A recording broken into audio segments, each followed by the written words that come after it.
Amém. Amém. Agora vamos ler então o texto que nós vamos considerar, que é do verso 1, capítulo 8, até o verso 26.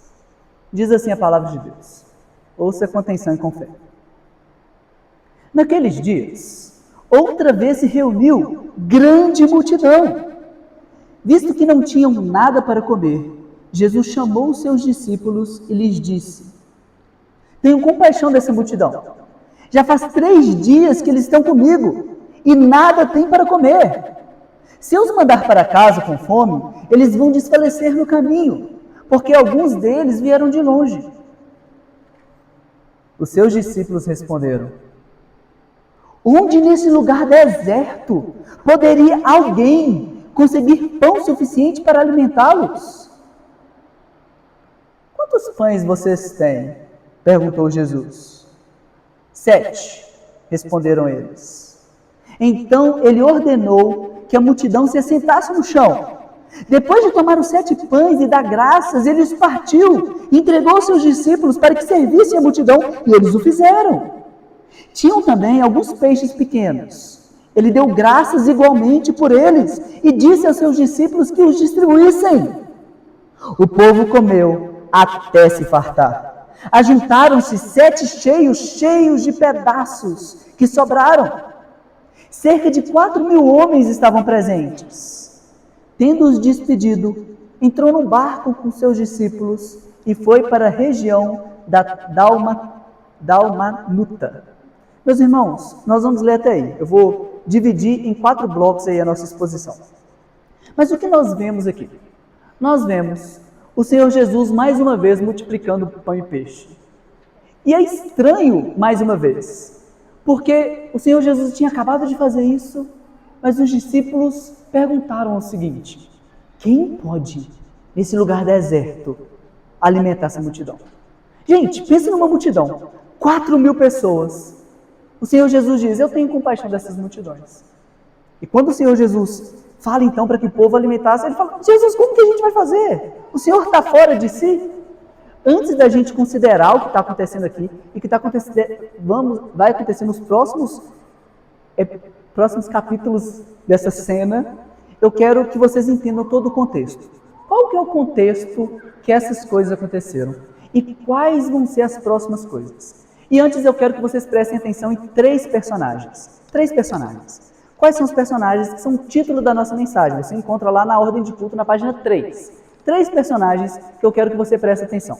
O primeiro personagem são os discípulos. E é exatamente eles que nós consideramos. O segundo personagem que nós vamos considerar são os fariseus. E a gente vai considerar ele na próxima perícope. E o último personagem são os pequeninos. O Senhor Jesus vai lidar com esses 3 tipos de pessoas. O Senhor Jesus vai lidar com os discípulos, com os fariseus e com os pequeninos. E a gente vai ver como que o Senhor Jesus lida com cada uma dessas pessoas. Como que as pessoas podem chegar até Deus. Os discípulos, quais são as ações dos discípulos, como nós podemos aprender com eles. Os fariseus, como que eles agem e como nós devemos aprender, como o Senhor Jesus lidou com eles. E os pequeninos, como o Senhor Jesus lidou com os pequeninos. E nós vamos considerar isso hoje à noite. Mas uma coisa que precisa ficar clara para todos nós, e o que vai acontecer lá no final do versículo que nós vamos considerar hoje, é que todos esses 3 grupos de pessoas estavam cegos. 3 grupos de pessoas: os discípulos, os fariseus e os pequeninos. E todos eles estão cegos. E a pergunta é então, qual que é a consequência da cegueira? Primeiro eu quero perguntar, será que os discípulos estão cegos? E a gente já leu o texto. Eles estão cegos? Não, eles estão vendo. Mas por que então eu estou falando que eles estão cegos? Meus irmãos, eles acabaram de ver o Senhor Jesus multiplicando pão e peixe. Eles duvidam que o Senhor Jesus multiplica pão e peixe. Eles estão cegos para quem é o Senhor Jesus. Só que o cenário para a gente é um pouquinho pior. Porque eu falei que esses 3 grupos de pessoas estão cegos. Só que o que a Bíblia pinta sobre a nossa vida é mais do que isso. Nós estamos mortos em pecados e delitos. O pecado não é só uma coisinha. O pecado nos destrói. O pecado não é só comer do fruto, sabe? Depois que come do fruto tem homicídio. Depois que come do fruto tem adultério. Depois que come do fruto há derramamento de sangue. Depois que come do fruto, a maldade se espalha em toda a humanidade. O pecado não é só uma coisa. O pecado destrói você. O pecado não é só uma coisinha. O pecado te cega. Porque você não consegue enxergar as coisas como elas devem ser enxergadas. O pecado te cega. Porque você começa a dar valor para aquilo que é passageiro. E não olha para aquilo que é eterno. O pecado te cega. Porque tendo Cristo Jesus, que é Senhor sobre todas as coisas, você prefere um prato de lentilhas. Você prefere aquilo que não pode te satisfazer. E essa é a questão de Deus com a gente. Desde Gênesis até Apocalipse, meus irmãos, a história não muda. A história é a mesma. É a história de um povo que é sedento. Deixa eu te falar, você é sedento. Por que você é sedento? Porque você é a imagem de Deus. Não tem nada nesse mundo que pode satisfazer sua alma. Nada pode satisfazer o seu coração, a não ser o próprio Deus. A Bíblia diz, em Gênesis capítulo 1, verso 26, que Deus, tendo feito o homem, Ele soprou no homem um fôlego de vida. E o homem foi feito Nefesh Hayah. Vocês entenderam? Especialistas em hebraico, né? Deus soprou no homem um fôlego de vida. E o homem foi feito Nefesh Hayah. O que significa isso? Alma vivente. Só que aquilo que é traduzido por alma, que é Nefesh, ele não consegue, sabe, alma não traz todo o sentido do que é Nefesh. Eu vou te dar um outro exemplo de onde que é usado o Nefesh no Antigo Testamento e você vai entender quem é você. O propósito é entender quem é você. Porque Deus soprou em você o fôlego de vida. E agora você é Nefesh Hayah. E o que é você então, se você é Nefesh Hayah? O outro termo que é usado de Nefesh é o seguinte. E o Sheol abriu o seu Nefesh para tragar. Só que quando a gente vê isso, a gente traduz o Sheol abriu a sua garganta para tragar. Porque Nefesh, ele pode ser traduzido tanto quanto alma, mas ele pode ser traduzido também como garganta, como algo que é insaciável. Quando nós brasileiros estamos com fome, como que a gente faz? Muitas formas, né? A gente pode fazer várias coisas. Mas enfim, geralmente a gente faz assim, ó. Ai, eu tô com fome, não é? A gente não coloca a mão na barriga, tô com a fome. Só que o hebreu não faria isso. Um hebreu, quando ele estivesse com fome, ele não faria assim, ai, tô com fome. Ele faria assim, tô com fome, eu tô sedento. Porque para o hebreu a garganta é o lugar da saciedade. Isso que o hebreu faria. Agora, vamos lá, vocês entenderam tudo, agora eu vou aplicar para a gente entender o que está acontecendo aqui. Meus irmãos, quando Deus soprou em nós o fôlego de vida, nós somos feitos garganta sedenta. Quando Deus soprou em você o fôlego de vida, você foi feito sedento. Sedento. Você quer algo que te satisfaz. Só que tem um problema. Nada te satisfaz. Você busca então a satisfação nas coisas. Você busca então a satisfação nos prazeres. Você busca a satisfação no dinheiro. Você busca a satisfação no reconhecimento das outras pessoas. Só que nada disso satisfaz você. Porque você é uma alma sedenta. E nada que você receba pode satisfazer o seu coração, a não ser aquele que te criou. Só aquele que te criou pode satisfazer você. E você fica buscando coisas para satisfazer aquilo que você é. Então, meu irmão, deixa eu te falar, você não tem fome, você é fome. Você é alguém que está sedento por coisas que podem satisfazer você.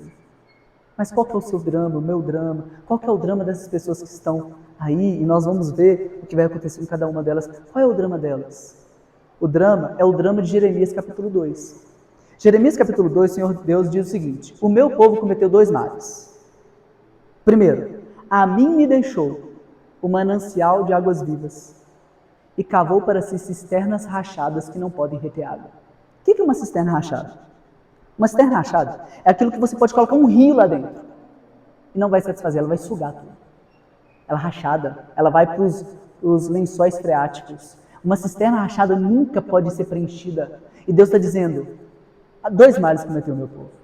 A mim me deixaram o manancial de águas vivas e cavaram para si cisternas rachadas que não podem reter água. O meu povo fez esses 2 males absurdos. E meus irmãos, qual que é a nossa situação então? E qual que é a situação desses 3 grupos de pessoas? A Bíblia diz que todos nós estávamos mortos em pecados e delitos. Nós não éramos apenas cegos. Nós estávamos mortos. Certamente, Um cego pode estar vivo, mas um morto não pode enxergar. E nós estávamos mortos em pecados e delitos. E a questão é que todos esses estão mortos. Então nós somos, meus irmãos, muito mais que cegos, mas eu quero ajudar você. Beleza, nós somos cegos. E o ponto é, se você é cego, mas não é morto, qual que é a consequência da sua cegueira? Onde que a sua cegueira vai te levar? E aí eu recorro a um poema infantil para ajudar a gente. É o poema Três Ratos Cegos. Quem conhece o poema?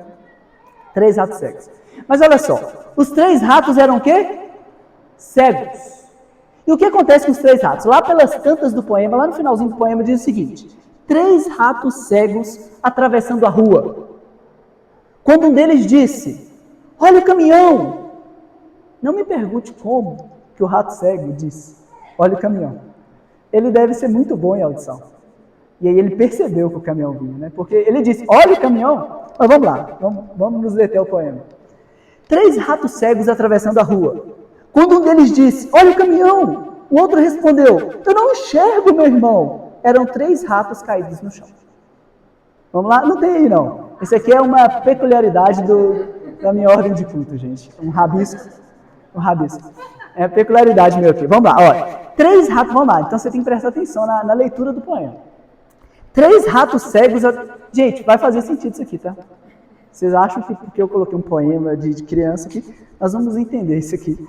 Eu acredito que vai jogar luz ao nosso texto. Vai ilustrar o nosso texto. Vamos lá, presta atenção no poema. Três ratos cegos atravessando a rua. Quando um deles disse, olha o caminhão. Outro respondeu, não enxergo, meu irmão. Eram três ratos caídos no chão. Os três ratos morreram.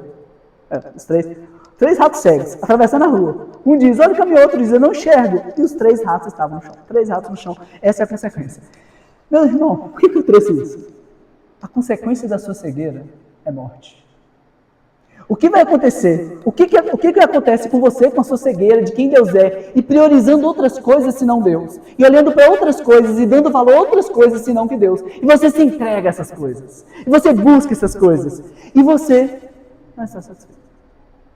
E você nunca vai estar satisfeito, porque você é Nefesh Hayah, porque você é alma sedenta. E a cegueira que você tem, e a cegueira que nós somos, ela nos leva à morte. Assim como aconteceu com os três ratos cegos.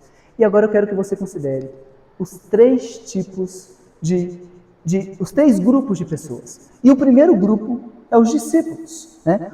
O título da nossa mensagem é os fariseus, os discípulos dos fariseus e os pequeninos.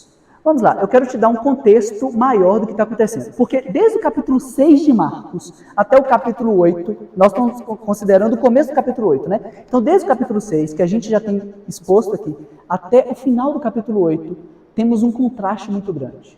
É um contraste. O Marcos faz questão de contrastar coisas que são completamente opostas.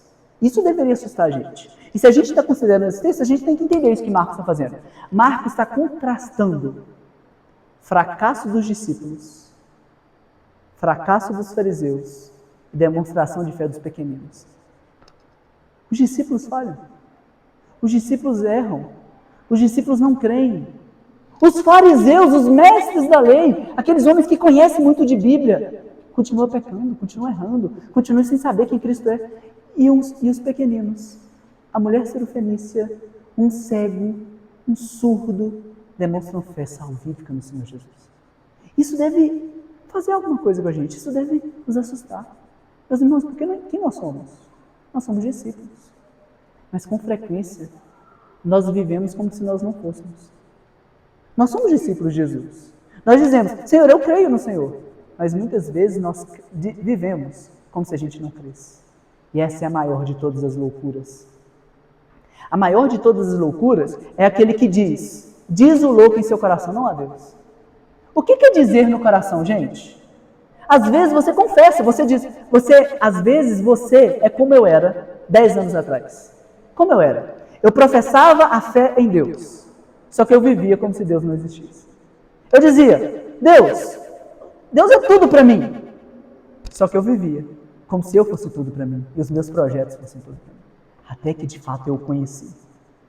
E como aquele homem E esse, na verdade, não é a minha vida, é a vida de todos nós. A vida de todo discípulo é aquele que encontra o Senhor Jesus, então rejeita todas as outras coisas. Então eu quero que você acompanhe, tem uma tabela aí na página 3. E essa tabela, obrigado meu irmão, essa tabela é a estrutura textual de tudo que está acontecendo aí. Acompanhe comigo, isso é muito importante para a gente entender o que Marcos está ensinando para a gente hoje, qual é a mensagem de Deus para a gente hoje. Qual é a estrutura textual do capítulo 6, 31 até o capítulo 8, 26? Vamos lá, lembra que eu disse isso para vocês? O que está em B aí é o fracasso dos discípulos, o que está em A é o fracasso dos fariseus. E olha como que Marcos contrasta essas questões. No capítulo 6, eu só vou ler alguns trechos para você, você não precisa nem de abrir. Mas eu vou ler alguns trechos para você que demonstram isso que eu estou falando. Olha, no capítulo 6 de Marcos, do verso 31 ao verso 57, você tem o fracasso dos fariseus. E por que nós temos o fracasso dos fariseus?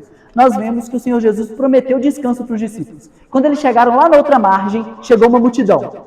Aí os discípulos disseram assim, lá no verso 35 do capítulo 6, Jesus, despede essa multidão, manda esse povo embora. Sabe, a gente queria descansar, agora está aqui essa multidão. A gente veio para o deserto, essa multidão está com a gente. Jesus, despede esse povo. Só que Jesus tinha compaixão do povo. Jesus amava aquele povo, mas os discípulos foram indiferentes a eles. Então, nós vemos o fracasso dos discípulos, primeiro, eles mandando despedir o povo, do verso 35 do capítulo 6.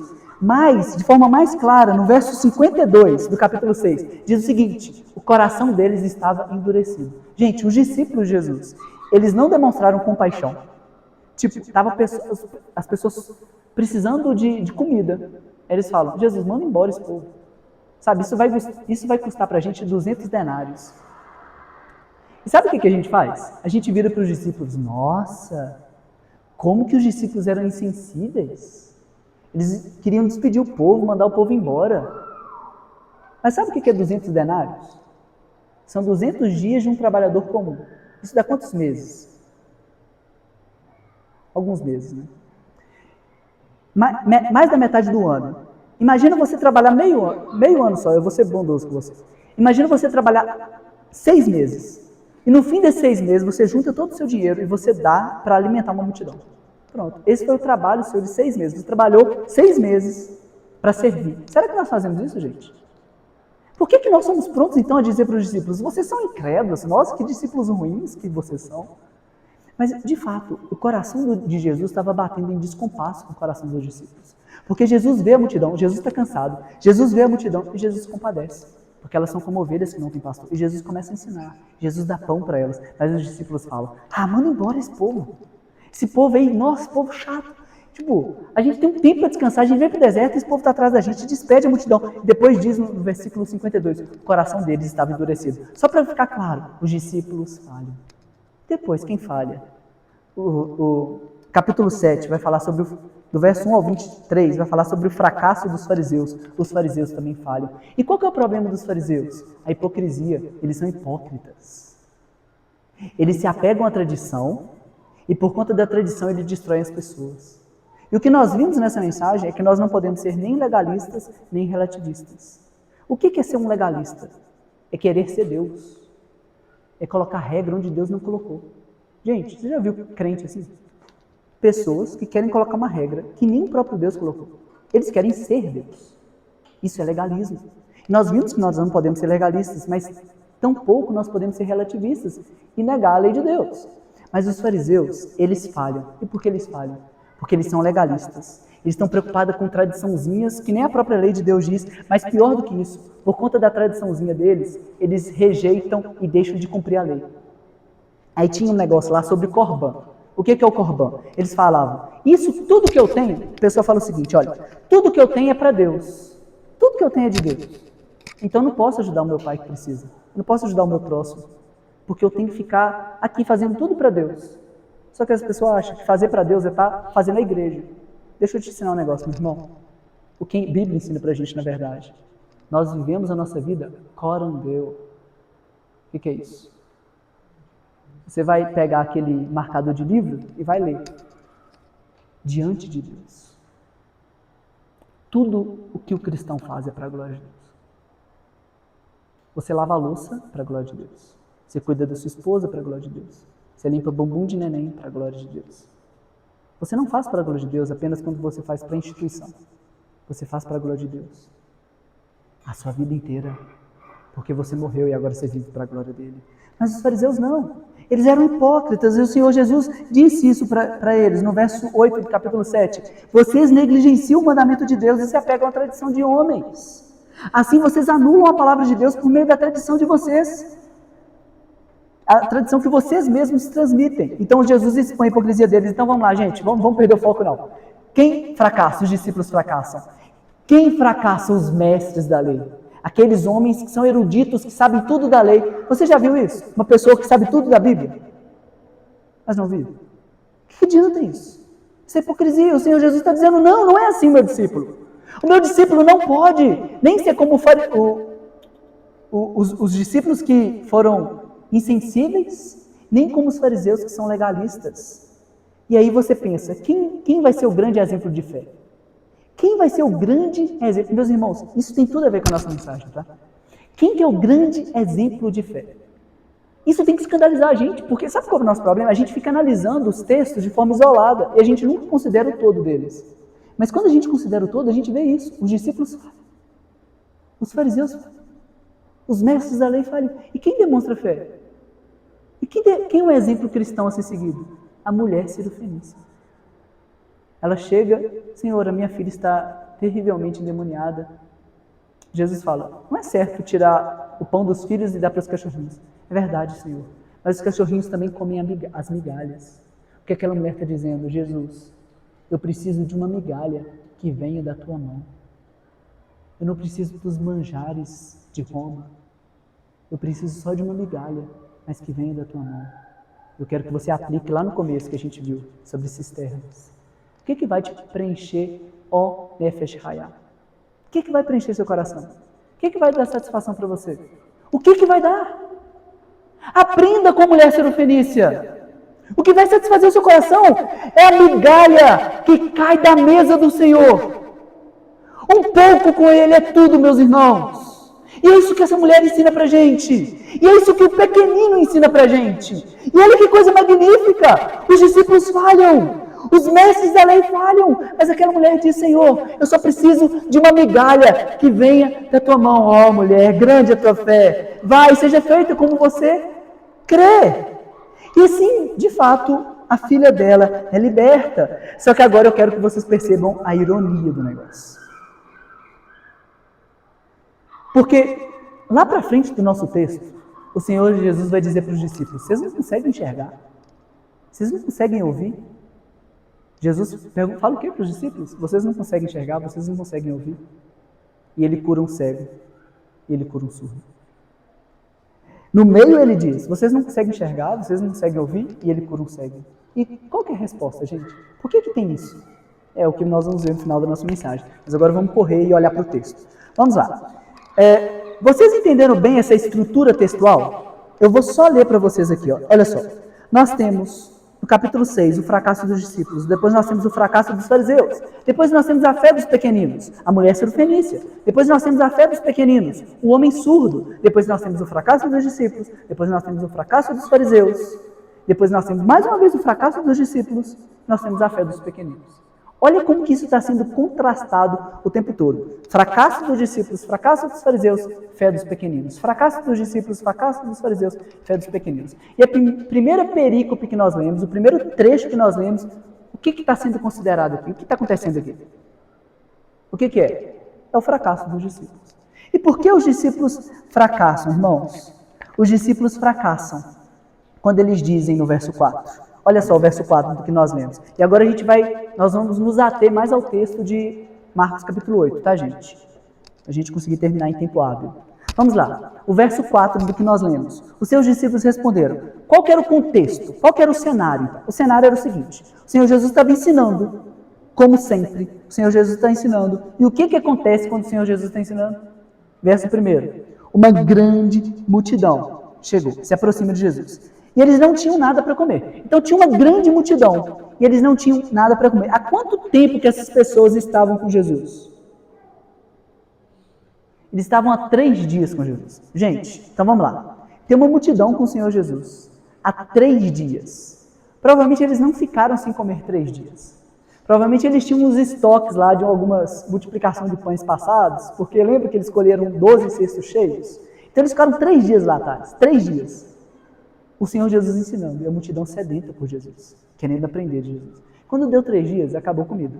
Olha o que diz o verso 2. Naqueles dias reuniu outra multidão. É o verso 1 ainda. Visto que não tinham nada para comer, agora acabou. Não tem nada para comer. Jesus chamou seus discípulos. Jesus chama, não tem nada para comer, a multidão está lá. Jesus vem cá, chama os discípulos para perto e fala o seguinte com eles. Eu tenho compaixão da multidão. Você lembra o que moveu o coração de Jesus lá no passado? Jesus tinha compaixão. Jesus diz a mesma coisa. Eu tenho compaixão dessa multidão. Sabe, gente, isso revela algo muito maravilhoso sobre o nosso Salvador. Porque muitas vezes nós somos indiferentes. Muitas vezes nós dizemos assim, olha, Senhor, eu quero ver para a tua glória. Só que quando as pessoas precisam da gente é indiferente, porque na verdade a gente quer ver para nós mesmos. Gente, e pasmem, isso dá dentro da própria família da gente. Eu digo o seguinte, eu amo ao Senhor Jesus e a minha esposa precisa de mim. O que eu tenho que fazer? Eu tenho que amá-la como Cristo na igreja. Gente, como que nós começamos a nossa fé? Se você é cristão, como você começa? O primeiro passo na fé cristã, qual que é o primeiro passo? Morte, sepultamento. Morri, batizei, morri. Agora eu vivo para a glória de Deus. Esse é o primeiro passo na fé. Só que o problema é que a gente quer continuar vivendo para a gente. E isso acontece dentro da própria família. Meus irmãos, tem uma coisa magnífica para nos aproximarmos de Cristo, chama casamento. Casamento é maravilhoso. Porque no casamento você vive na pele que você não pode viver para você, mas que você tem que viver para servir, e para entregar, e para dar, e para amar. E eu existo para isso. E como que eu sirvo a Deus a quem eu não vejo? Como que eu sirvo a Deus a quem eu não vejo? Servindo o meu próximo que eu vejo. Só que você quer falar de Deus. Mas você não serve nem sua esposa, nem seu marido, nem seu pai, sua mãe, se você é filho. Não sei qual é a situação. Mas, meus irmãos, aí que começa a fé cristã, tá? A fé cristã começa lá, na sua casa, quando as pessoas de fato te conhecem. Então, nós precisamos de viver para a glória de Deus. E precisamos de ter compaixão, porque o Senhor Jesus era assim. O Senhor Jesus se compadecia, ele se colocava no lugar do outro e preocupava com o outro. A Lilian chora. Gente, por que ela está chorando? Ela não está chorando para me deixar nervoso. Tem alguma coisa que ela precisa. Então eu preciso ter compaixão, de entender ela na situação dela, o que ela está precisando, para poder cuidar dela. Tá vendo? Ela até respondeu. É isso mesmo, papai. Você precisa de cuidar de mim. Mas uma das coisas que, cara, gente, mostra um pouco sabe, parece que é o coração de Cristo sendo aberto aqui. E quando o coração de Jesus abre, o que a gente vê no coração de Jesus? A gente vê compaixão. Jesus olhando para as pessoas, Jesus sentindo a dor delas. Jesus vira, chama os discípulos, as multidões estão com fome, Jesus chama os discípulos e fala o seguinte, discípulos, eu tenho compaixão do povo. O seu coração também está queimando de compaixão para aquelas pessoas? Pois então, eu tenho compaixão deles. Só que parece que, de novo, o coração dos discípulos está batendo em descompasso com o coração de Jesus. Jesus já tinha feito isso antes, gente. Você que está acompanhando aí a exposição de Marcos, você já viu o Senhor Jesus multiplicando pão e peixe. Jesus já tinha feito isso antes. Então Jesus chama os seus discípulos e diz, tenho compaixão dessa multidão. Já faz 3 dias que eles estão comigo e nada tem para comer. Se eu os mandar para casa com fome, eles vão desfalecer. Gente, estava numa situação, Jesus fala, se eu mandar eles embora, eles vão desfalecer, eles vão desmaiar e morrer no caminho. Aí a resposta dos discípulos. Qual é a resposta dele? Verso 4. Os seus discípulos responderam, onde neste lugar deserto poderia alguém conseguir pão suficiente para alimentar? Jesus, eu tenho compaixão também. Mas onde que nesse lugar deserto poderia alguém, estão rindo os discípulos, né? Poderia alguém conseguir pão para alimentar essa multidão? Quem pode fazer isso, gente? Eu quero que vocês se coloquem no lugar dos discípulos. Porque vocês riram dele, eu vi que vocês riram. Mas se coloque, gente, você tem uma multidão de 4.000 pessoas. A gente tem ali um guisado de lentilha, depois a gente vai comer. São 20. Agora imagine se fosse 4.000. A gente estaria desesperado. Gente, 4.000 pessoas. Vamos cancelar o tradicional coffee break da IBR aqui, porque não dá. 4.000 pessoas não dá, né? Não dá para a gente alimentar essa multidão. Então você tem lá 4.000 pessoas e os discípulos falam, Jesus, não dá, humanamente falando. E nós rimos deles, né? Mas quantas vezes Deus já agiu de forma miraculosa na nossa vida e quando tem a próxima etapa a gente duvida. Como pode alguém fazer isso?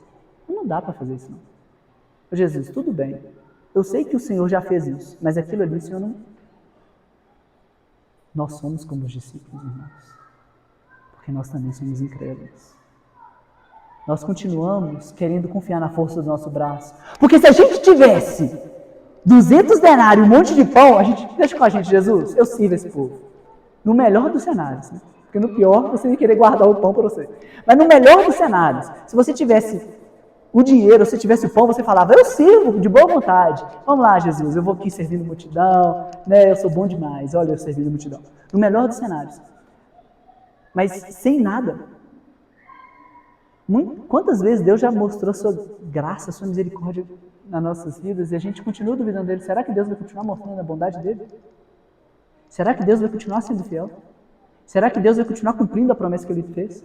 Nós começamos a duvidar. E eu quero trazer um exemplo de ilustração disso para você, que está lá no Salmo 78. Eu não preciso de abrir porque está na nossa ordem de culto aí. Gente, página 4. Vamos lá. Isso não é assim com você? E eu quero que antes de você criticar os discípulos, você pense, será que eu não tenho sido assim, Senhor?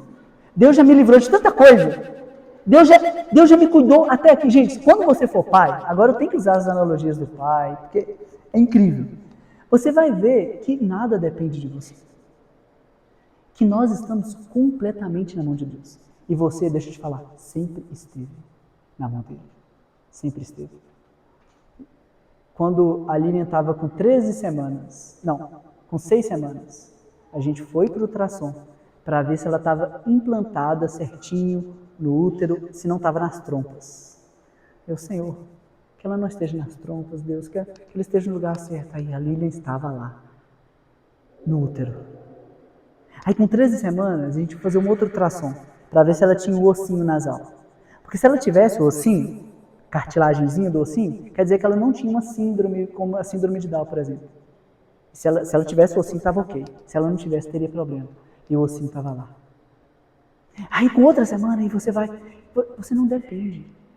A vida, ela não é sua, não é você que toma a sua vida. Deixa eu te falar, não é sua vida, suas regras. Porque ela não é sua. A vida é concedida para você. Foi você que escolheu. Eu vou nascer no dia 6 de novembro de 91. Foi eu que escolhi isso? É Deus que me teceu. Foi Ele que me deu a vida. E é Deus quem me dá o começo da vida. E é Deus quem me dá o fim da vida. E a minha vida inteira, desde o ventre da minha mãe, estava nas mãos de Deus. Só que qual que é o nosso problema? A gente diz o seguinte, agora eu sou forte. Eu que sustento a minha vida. Porque quando a Lilian estava lá na barriguinha, a gente sabe, qualquer pessoa que olha e fala assim, é Deus que sustenta a vida da Lilian. Gente, olha que coisa linda, é Deus que sustenta, é Deus que faz, é Deus que colocou, é Deus que formou no ventre, é Deus que formou cada ossinho, é Deus que formou cada detalhe, é Deus quem faz, é Deus que cuida, é Deus que sustenta. Mas quando ela saiu, é Deus que continua cuidando, é Deus que continua cuidando até que ela morra. Então, entenda uma coisa, não existe um segundo da sua vida que Deus não esteja cuidando e sustentando. Não é você que dá o fôlego de vida para você. Não é você que fala assim, eu vou respirar, eu vou fazer isso. Sabe por quê? Senão você iria viver eternamente. Você ia falar assim, eu vou viver 500 anos, olha só. Eu que sou dono da vida, não é? Mas por que você não pode fazer isso? Porque você não é dono da sua vida. A vida é uma concessão, Deus te dá. E Deus sustenta o tempo todo. Mas qual que é o nosso problema? A gente olha para trás e fala assim, Deus me sustentou até aqui. Mas será que Deus vai me sustentar nesse novo desafio? Será que Deus vai me sustentar nessa nova etapa? Ah, Deus, isso aí o Senhor não consegue fazer. E é isso que o povo de Israel está fazendo aqui no Salmo 78. Deus deu a eles água do deserto. Moisés feriu a rocha, saiu água. Fala assim, Deus, saiu água. Mas carne não. Pão? Pão no deserto? Não, gente. Não pode não. Vamos lá. Acompanha a leitura do Salmo 78, do 13 ao 24. Está na página 4 da ordem de culto. A gente vai ter de correr um pouquinho aqui, gente. Deus dividiu o mar para que pudessem passar. Fez água erguer-se como muro. Gente, água erguer-se como muro, de um lado e do outro. E ele os guiou com uma nuvem de dia e com uma luz de fogo à noite. Fendeu as rochas no deserto e lhe deu tanta água, como que flui das profundezas. Da pedra fez rair resgatos e fluir água como rio. Mas contra ele continuaram a pecar, revoltando-se no deserto contra o Altíssimo. Deliberadamente puseram Deus à prova. Guarda essa frase. Puseram Deus à prova, exigindo o que desejavam comer. Duvidaram de Deus. Duas frases que vocês têm que guardar, tá? Puseram Deus à prova e duvidaram de Deus. O que eles fizeram? Puseram Deus à prova e duvidaram de Deus, dizendo: poderá Deus preparar uma mesa no deserto? Será que Deus pode preparar uma mesa no deserto? Sabemos que quando ele feriu a água, feriu a rocha, a água brotou e jorrou em torrentes. Mas conseguirá ele também nos dar de comer? Poderá suprir de carne o seu povo? O Senhor os ouviu e enfureceu-se. Atacou Jacó com fogo, e a sua ira levantou-se contra Israel, pois eles não creram em Deus, nem confiaram em seu poder salvador. Contudo, ele lhes deu ordem às nuvens e abriu as portas do céu, e fez chover maná para o povo, para que o povo comesse. Ele deu pão do céu. Gente, por que esse texto? Quem que alimenta o povo no deserto? Quem foi que alimentou? Me responda aqui. Quem que alimentou? Deus. Deixa eu te perguntar. Quem é Jesus? Vamos voltar para a pergunta e encerrar essa perícope para a gente caminhar para o fim da mensagem. Gente, quem deu maná para o povo no deserto? Quem pode fazer isso? Só Deus pode fazer. E quem é então este homem? Quem é este homem? Eu quero que vocês acompanhem a pergunta dos discípulos. Onde neste lugar deserto alguém poderia conseguir pão suficiente? Gente, me responda. Quem pode fazer isso? Quem pode alimentar um povo no deserto? Quem pode? Quem pode? Ninguém pode. Essa é a resposta que tem implícita na pergunta deles. É uma pergunta retórica. Eles perguntam assim: quem pode fazer isso? Quem pode alimentar esse povo? Ninguém pode. Mas tem um que pode. Deus pode. E Jesus é Deus encarnado. É isso que Marcos está querendo dizer para a gente, gente. Jesus não é um mestre de moral. Jesus é Deus conosco. Jesus é Emmanuel. Jesus é aquele que alimenta o povo. Jesus é aquele que pode satisfazer a sua alma. Nefesh Hayah. Só Ele pode. Ninguém mais pode. Nada mais pode. O sucesso não pode. O dinheiro não pode. A fama não pode. O reconhecimento dos homens não pode. Nada pode satisfazer a sua alma. A não ser aquele que dá pão no deserto. A não ser Jesus Cristo, o Senhor, o Deus encarnado, o Verbo que se fez carne e habitou entre nós, cheio de graça, cheio de verdade. Nós vimos a sua glória. Porque assim como nós cantamos, Jesus Cristo veio e levou sobre si os nossos pecados, carregou as nossas dores, carregou os nossos sofrimentos, e Ele pode satisfazer a nossa alma. Ele pode nos satisfazer. E é isso que os discípulos não entendem. É isso que o povo de Israel não está entendendo. E é por isso que eles fracassam. E é por isso que você fracassa. E é por isso que eu fracasso. Porque sempre que eu achar que qualquer coisa me satisfaz, a não ser o meu Cristo, eu fracassarei. Sempre que eu colocar qualquer coisa, a não ser o meu Cristo, no centro da minha vida, vou ficar sedento. E eu não vou conseguir me satisfazer. Por isso o convite para nós e para você hoje é um só. Coloque Cristo no centro da sua vida e se satisfaça nele. Meus irmãos, Cristo é uma fonte interminável de delícias. Jesus é mais glorioso do que qualquer coisa. Se você colocar o mundo inteiro de um lado e Cristo do outro, Cristo tem mais peso. Cristo vale mais, mas o nosso problema é que a gente não enxerga isso. Jesus dá a si mesmo a nós. Gente, Ele se deu por nós, mas nós preferimos outras coisas. E nós rejeitamos o manancial de águas vivas e cavamos para nós cisternas rachadas que não podem reter água. Esse é o dilema. E qual que é o problema e qual que é o fracasso dos fariseus? Agora eu vou correr um pouquinho. Qual que é o fracasso dos fariseus? O mesmo fracasso do povo de Israel. Eles puseram Deus à prova. E eles perguntam para Jesus, está aí do verso 11 ao verso 13, diz o seguinte: os fariseus vieram e começaram a interrogar Jesus. Então, os discípulos fracassam, agora são os fariseus. Eles vieram e começaram a interrogar Jesus com qual objetivo? Para colocá-lo à prova e pediram um sinal do céu. E eles muito piedosos, né, gente? Eles chegaram a Jesus. Dá um sinal do céu para que a gente crê. Só que Jesus não é curandeiro. Jesus não está aqui para satisfazer os seus desejos. Jesus não é gênio da lâmpada. E aí, eles chegam para Jesus: Jesus, faz um sinal aí para a gente crer. Ele suspirou profundamente e disse: por que essa geração pede um sinal milagroso? E eu lhes afirmo que nenhum sinal lhe será dado. Então se afastou deles e voltou para o barco e foi para o outro lado. Jesus falou o seguinte: essa geração está pedindo um sinal, mas nenhum sinal vou dar para vocês. E Jesus entrou no barco e foi para o outro lado. É isso que Jesus fez. Jesus não tem que explicar muita coisa para você, não. Ele falou assim: os fariseus pedem: Jesus, faz um sinal aí para nós. Faz um sinal para a gente crer. Essa geração pede um sinal. E Mateus é mais claro do que Marcos. Mateus faz o seguinte: essa geração, está aí na ordem de culto, gente. Lá em Mateus 16, 1-4. A parte diz o seguinte: você sabe interpretar o aspecto do céu, mas não sabe interpretar os sinais dos tempos? Uma geração perversa e adúltera pede um sinal milagroso, mas nenhum sinal lhe será dado, a não ser o sinal de Jonas. Então deixou e retirou-se. Jesus falou o seguinte: olha, você sabe interpretar os céus. Quando está assim, você diz: está chovendo, vai chover. Não vai... Você sabe interpretar os céus, mas você não sabe interpretar os tempos. Olha só, olha tudo que eu fiz. E se você quer um exemplo, a gente que está acompanhando a exposição de Marcos, capítulo 2, gente, de Marcos. Coloca um paralítico na frente de Jesus. Jesus fala o seguinte: filho, os teus pecados estão perdoados. Jesus é muito compassivo com aquele homem. E Jesus, então, ele está paralítico, Jesus perdoa os pecados deles, é o que ele precisa.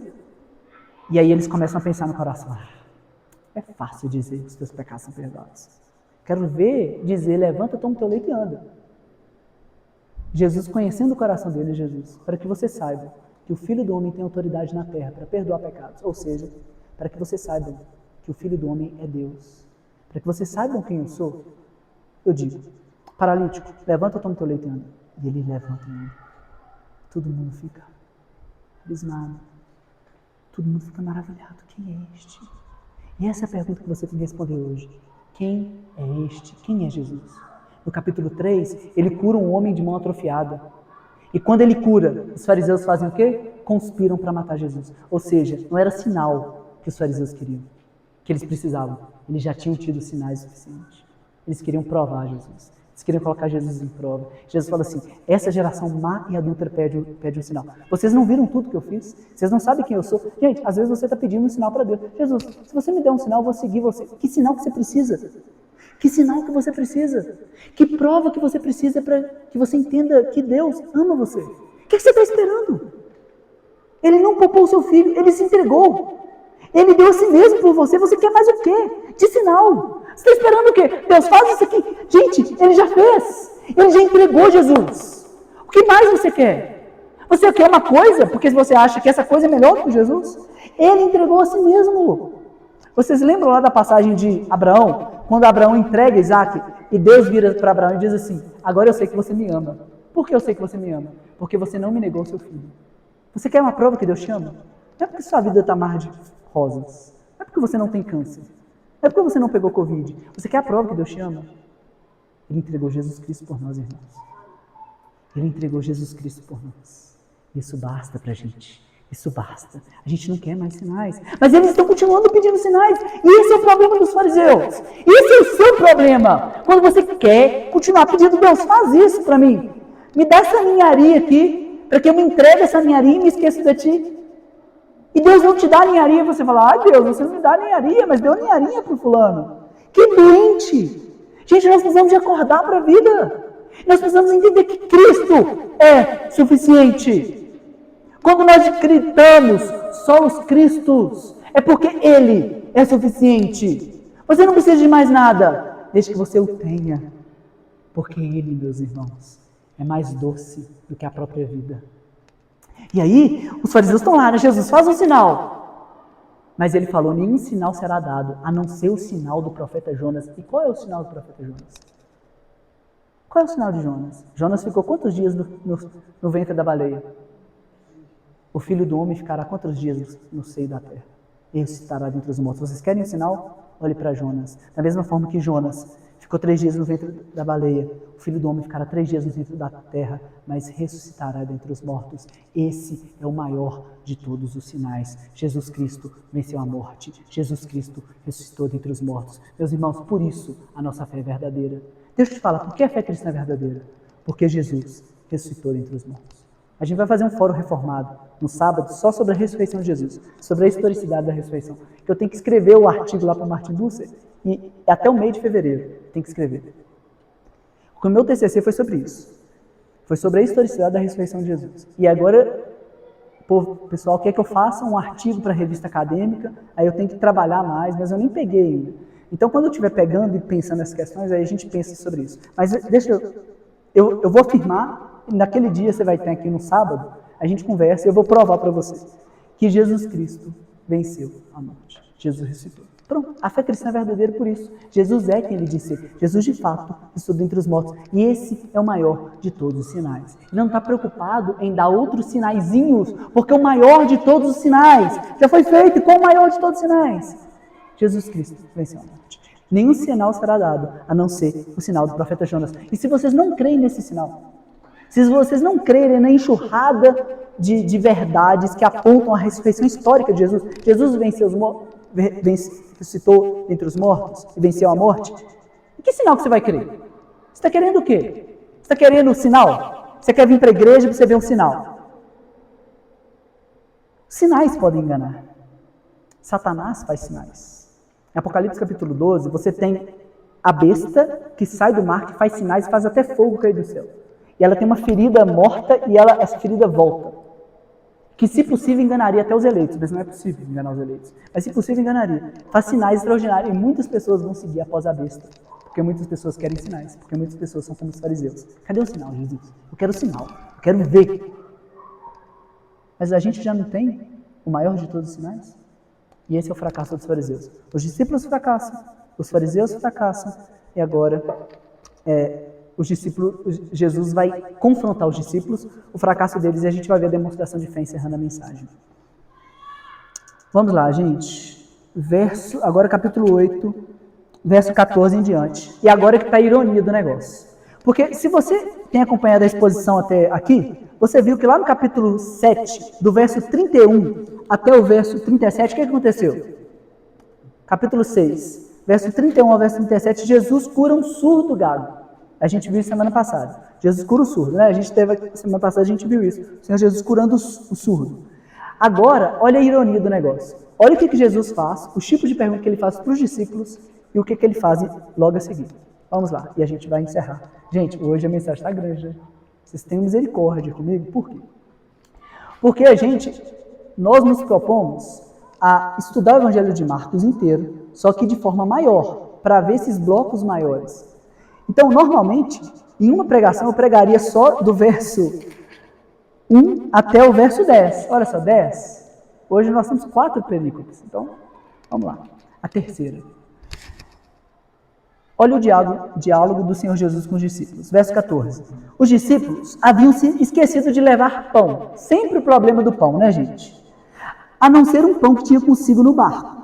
Advertiu Jesus: estejam atentos e tenham cuidado com o fermento dos fariseus, que é o fermento com o fermento de Herodes. Vamos lá. O que aconteceu logo na perícope passada? Os fariseus chegam tentando provar Jesus. Eles chegam assim: e aí, Jesus? Faz um sinal que a gente vai crer no Senhor.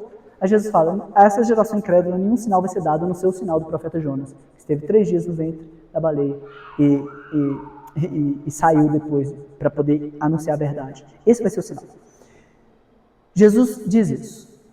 E por que os fariseus perguntam o que eles perguntam? Está lá no primeiro verso. Eles perguntam para pôr Jesus à prova. Eles queriam testar Jesus.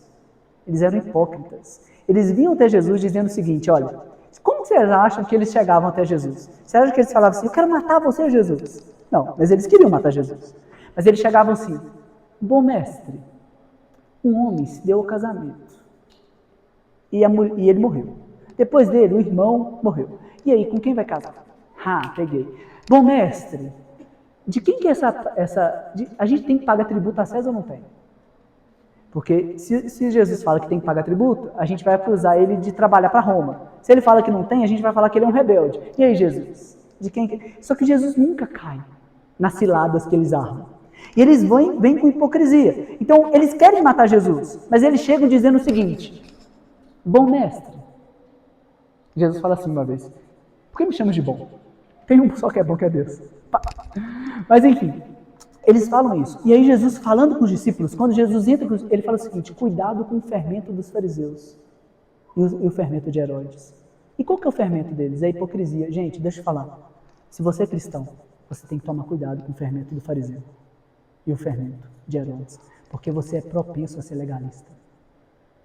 Você é propenso a ser igual aos fariseus. Porque você é propenso a cuidar da vida do outro e dizer o seguinte: mas o outro está fazendo o quê? Esquecer que você tem que viver diante de Deus. Esse é o fermento que nós temos que tomar cuidado, IBR.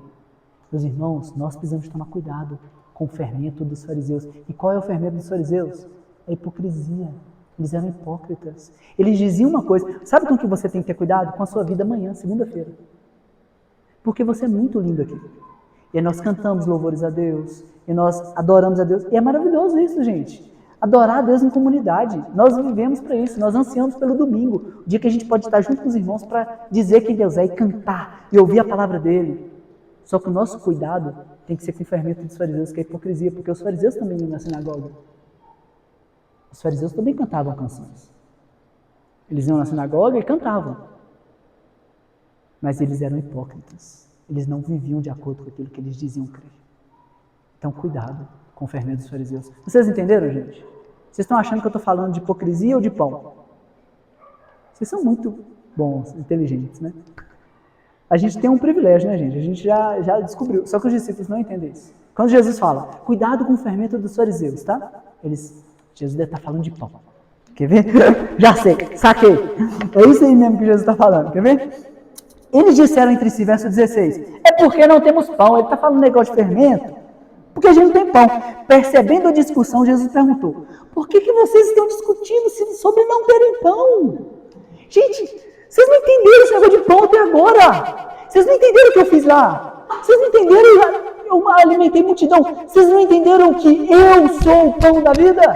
Vocês estão falando de pão até agora. Vamos lá, verso 17. Por que vocês estão discutindo sobre não terem pão? Ainda não compreendem, nem percebem. O coração de vocês está endurecido. Vocês têm olhos, mas não veem? Olha como que Jesus é magnífico. Olha o que Jesus está lhe dando. Jesus acaba de curar um cego. Jesus, mira, vocês têm olhos, mas vocês não estão enxergando. Vocês são cegos. E lembra que eu disse lá no começo que todos nós somos? Que os discípulos também eram? Vocês têm olhos, mas não veem. Vocês têm ouvidos, mas não ouvem. Vocês não se lembram?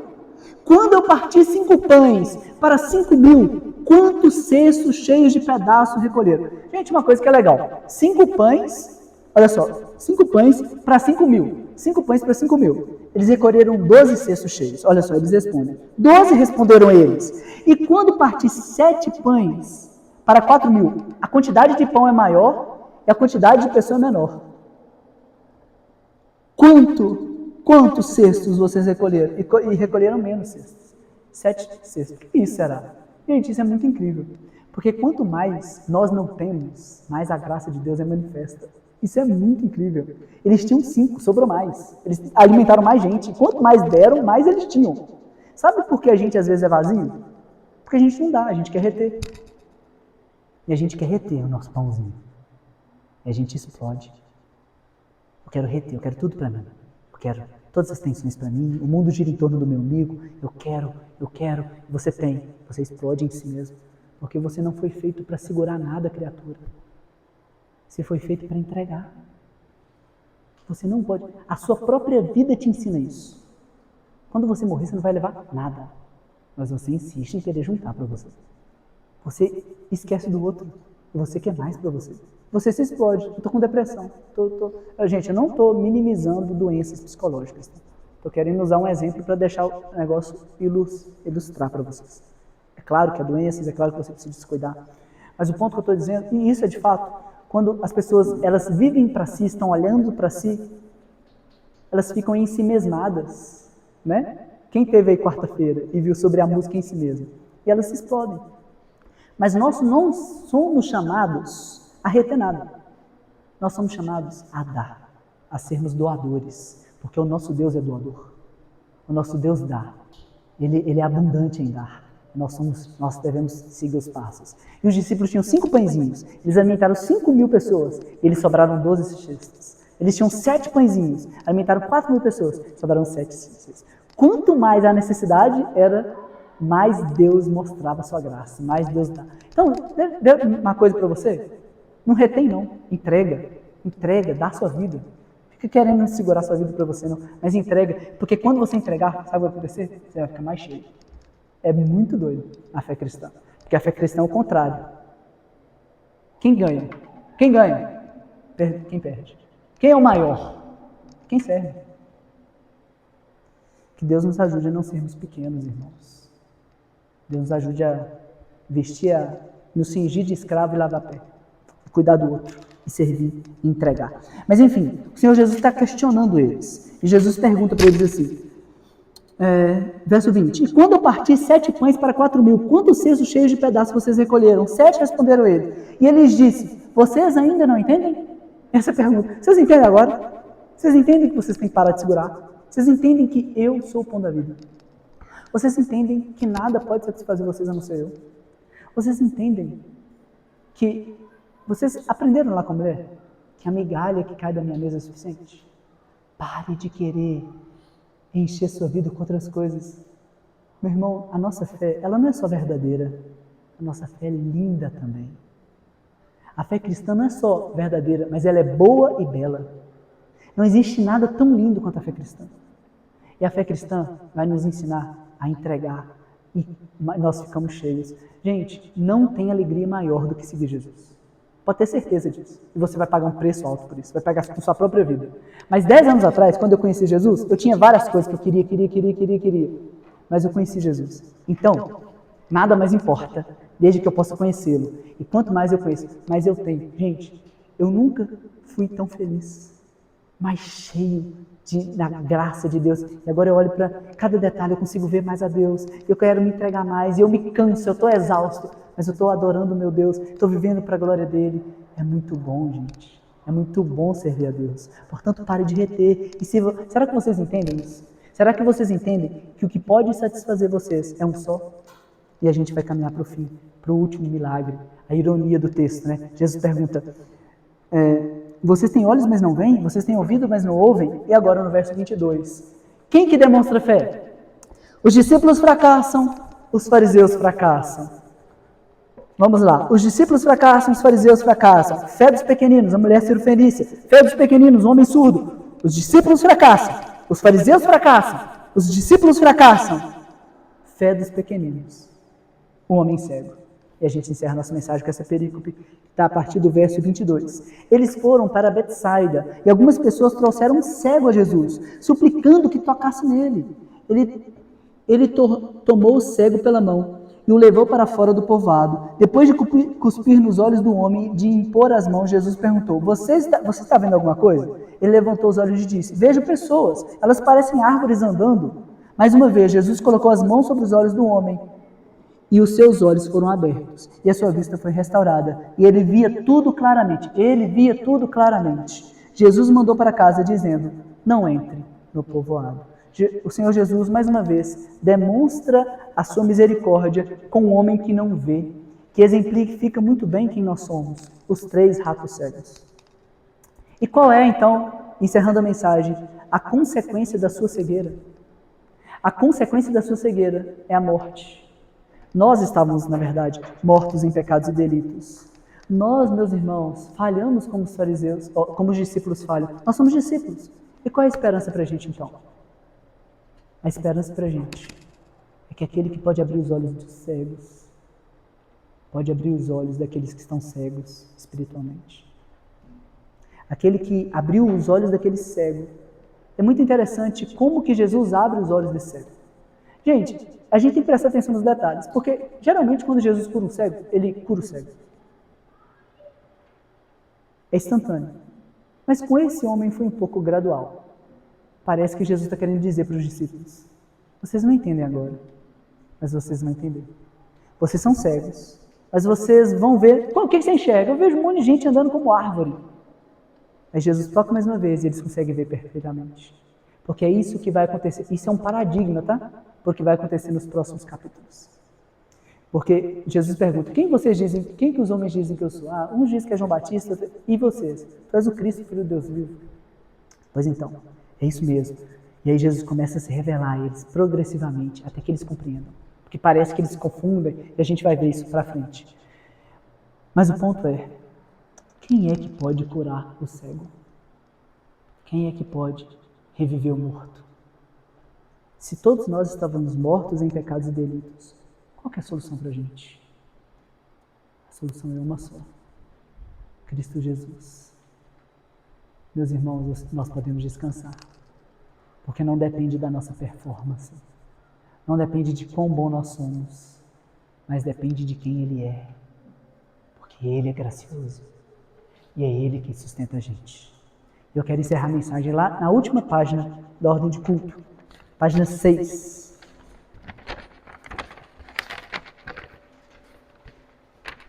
E essa é uma aplicação para todos nós. Deus manifesta a sua glória, meus irmãos, mesmo quando nós fracassamos. Os discípulos são vacilantes. Eles querem honrar Deus, mas eles fracassam reiteradamente. Nós não somos diferentes. Gente, você já teve o sentimento de querer honrar Deus? Vocês acham que os discípulos não querem honrar Deus? Vocês acham que os discípulos estão lá? Eu vou falar isso mesmo. Eles querem honrar Deus, eles estão seguindo Jesus. Só Jesus, mas como que pode arrumar aqui? Eles não estão entendendo as coisas. Eles querem honrar Deus, mas eles falham na fé deles. Eles titubeiam, eles vacilam, eles erram. E nós somos assim. Nós vacilamos na nossa fé. Você já tomou uma firme resolução dizendo o seguinte: eu quero honrar Jesus. Quero honrar Jesus com toda a minha força. Só que depois você age como um incrédulo. Você age como um ímpio. Você age como seu colega da escola. Você desonra Deus. Você age como aquele que não conhece a Deus. Não é assim que acontece com você? Tem que ser assim. Porque é assim que acontece com os discípulos. Só que qual é a diferença do discípulo para o incrédulo? Ele não desiste. Como eu falei para os irmãos semana acho que retrasada, não tem aquela música que diz assim: eis-me aqui outra vez. Tem isso? Nós vamos cantar essa música um dia. Gente, essa é a diferença. Eu falho. Você acha que eu não falho? Você acha que eu sou um perfeito seguidor de Jesus? Você não pode estar mais longe da verdade. Só deixa eu falar um negócio com você. Eis-me aqui outra vez. Eu estou com Jesus de novo. Outro domingo. Domingo após domingo. Eu estou assim, Jesus, estou aqui. Diante de ti abro meu coração. E clamo. Eu sou bom para cantar demais, né, gente? Misericórdia. Não pode nem empolgar. Então eu estou aqui. Outra vez. Outra vez. Eu caio. Eu volto, Senhor. Não conformo com isso aqui. Não conformo com esse pecado. Tira de mim. Aí eu peco, não conformo com o pecado, tira de mim. A gente está lendo esse livro aqui, A Guerra dos Espetáculos, na quarta-feira. E uma das coisas que a gente viu é que é inaceitável nós darmos mais valor para uma porcaria de um telefone do que para as pessoas. Isso é inaceitável. Mas sabe o que eu faço? Eu dou mais valor, muitas vezes, para um vídeo idiota do que para minha esposa. Só que eu falo assim, isso é inadmissível, não posso. Não posso, Senhor, não posso. A minha esposa vale mais do que esse telefone. Mas aí, se eu não cuidar do meu coração, eu estou de novo pecando. Eu falo assim, Senhor, não admito isso. Eu não admito ser indiferente à minha esposa. Não admito. Eu quero amá-la, eu quero servi-la, quero preocupar com ela, com o coração dela. E eu não quero preocupar com isso. Então vamos fazer isso aqui, vamos ler o livro aqui na IBR quarta-feira, para tentar me ajudar. É isso. A diferença do discípulo é que ele está outra vez. E ele fala, Senhor, de novo, me perdoa. Eu quero ser santo, eu quero ser igual ao Senhor. Eu não desisto. O ímpio é aquele que entrega o ponto. Ele fala o seguinte, o padrão é tão alto, então eu vou querer continuar vivendo desse jeito mesmo. A diferença para o cristão e para alguém que não é cristão é uma só. Você tem lutado contra o seu pecado? É só essa. Não é que o cristão não peca, mas o cristão não desiste de lutar. O cristão é um guerreiro cansado, ele vai, ele faz uso dos meios da graça, ele está aqui na igreja, ele volta de novo, exposto à palavra, porque a palavra gera vida em você, a gente não orou? Como que você quer ter vida no seu coração? Você precisa estar sendo exposto à palavra que gera vida. E essa é a diferença. Nós não somos diferentes. Queremos honrar a Deus, mas às vezes o desonramos com a nossa incredulidade.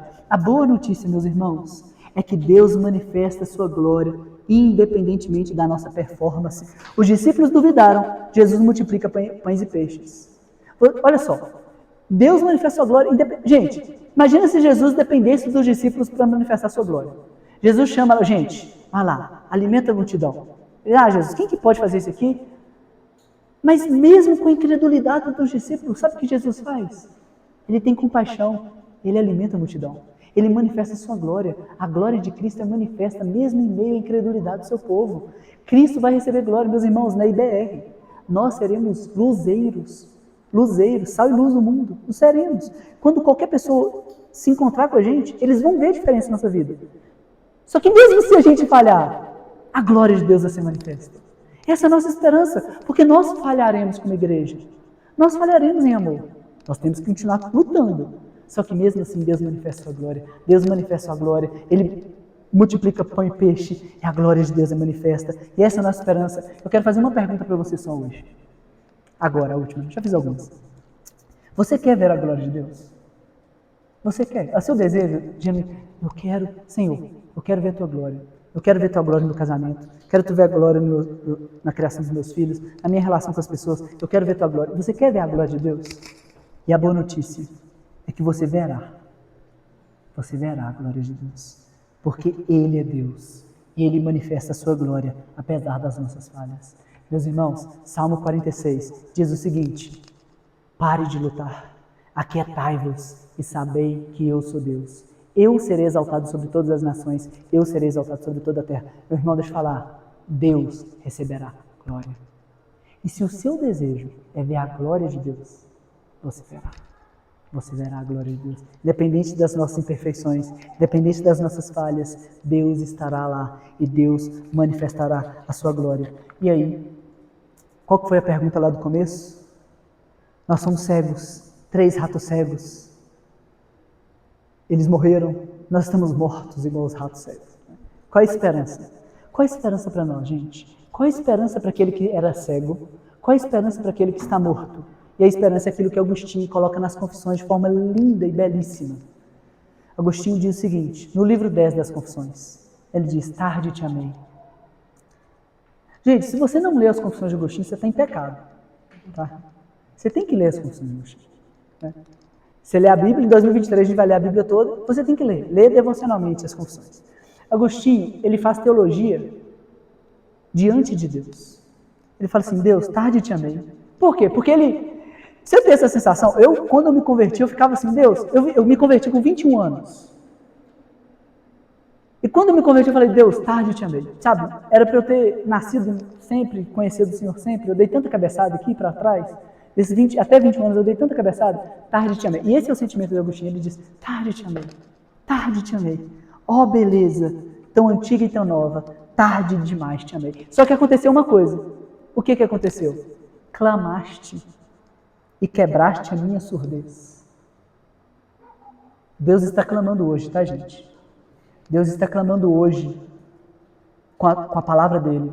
E a sua surdez é quebrada por meio da voz dele.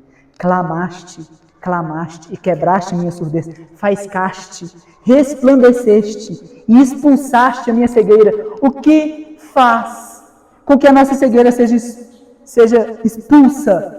É que a glória de Cristo seja resplandecida.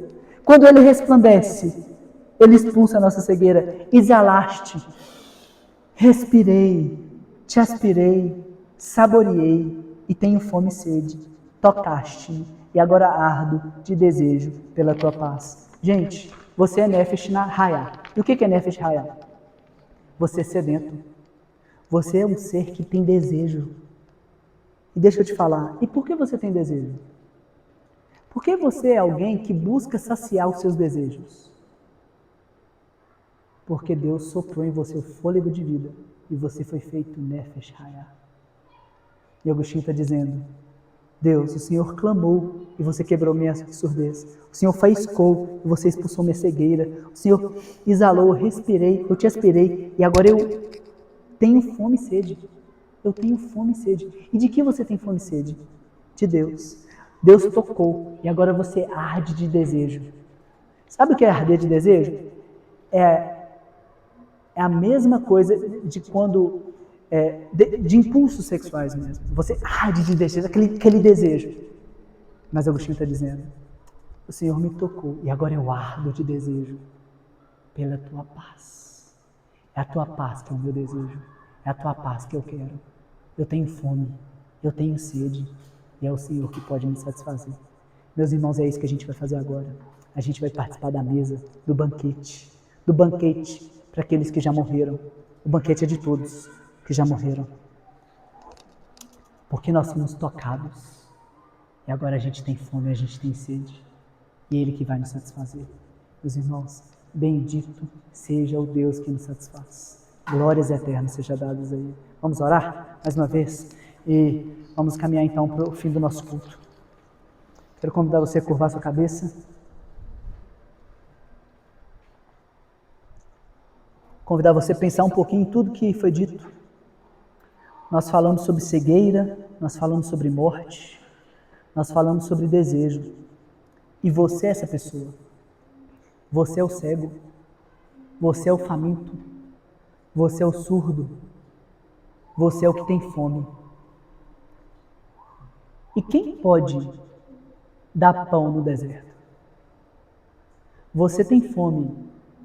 E quem pode saciar sua fome? Só tem um que pode satisfazer você. Esse é o pão vivo que desceu dos céus. Só tem um que pode curar sua cegueira. E esse é o Cristo que se fez carne e curou os cegos e deu visão àqueles que não tinham visão. E esse é o mesmo Cristo que pode te dar visão hoje, para você começar a enxergar aquilo que tem valor. Para você parar de colocar os seus olhos naquilo que não tem valor. E para você olhar para aquele que é mais glorioso do que todas as coisas. Vamos orar. Deus bendito, nós nos aproximamos diante do Senhor em humildade. Porque todos nós falhamos. Porque todos nós somos cegos. Porque todos nós somos surdos. Nós nos aproximamos em humildade porque os discípulos falham, porque os mestres da lei falham, mas os pequenos demonstram fé. E nós te pedimos hoje, Senhor, é que o Senhor nos faça pequeno. Ajude-nos a morrer. Ajude-nos, Senhor, a não pensar em nós mesmos, mas a seguir os teus passos. Senhor, não deixe que o nosso coração esteja em descompasso com o coração do Senhor. Mas assim como o Senhor ama, que nós também possamos amar. Da mesma forma com que o Senhor enxerga os pequenos, que nós também possamos enxergar os pequenos. Que nós possamos ser um deles, Senhor. Nos ajude a diminuir para que o Senhor cresça. Nos ajude, Deus, a servir para sermos grandes. Assim como o Senhor é grande, assim como o Senhor é glorioso. E nós, Senhor, hoje, pedimos perdão pelos nossos pecados. Pedimos perdão pelas nossas falhas, porque nós temos procurado satisfazer o nosso coração com coisas que não são o Senhor. Deus, leve o nosso coração para Ti. Amarre o nosso coração ao Senhor, para que a gente possa contemplar a Tua beleza e a Tua glória. Senhor, nós somos a Tua igreja, nós somos o Teu povo. Nós adoramos o Teu nome. Nós nos rendemos aos Teus pés. E nós nos gloriamos na cruz do nosso Senhor Jesus Cristo. Nós nos gloriamos no caminho que Ele tem para nós, independente de qual seja Ele. Nós queremos ver a Tua glória e nós a veremos. Nós veremos a Tua glória. Nós podemos ver a Tua glória de forma incipiente no meio do Teu povo, mas um dia nós veremos a Tua glória face a face. Aquele dia, todo joelho vai se dobrar diante do Senhor. E nós nos alegraremos, porque a Tua glória é a nossa alegria. Bendito seja o Teu nome, Senhor. Obrigado por essa palavra, obrigado por essa igreja, obrigado pelos meus irmãos. Deus, que essa palavra encontre lugar no coração dos meus irmãos e que gere vida no coração deles, assim como eu peço para que também gere vida no meu. Nós agradecemos e oramos em nome de Cristo Jesus, nosso bendito maravilhoso e compassivo Salvador.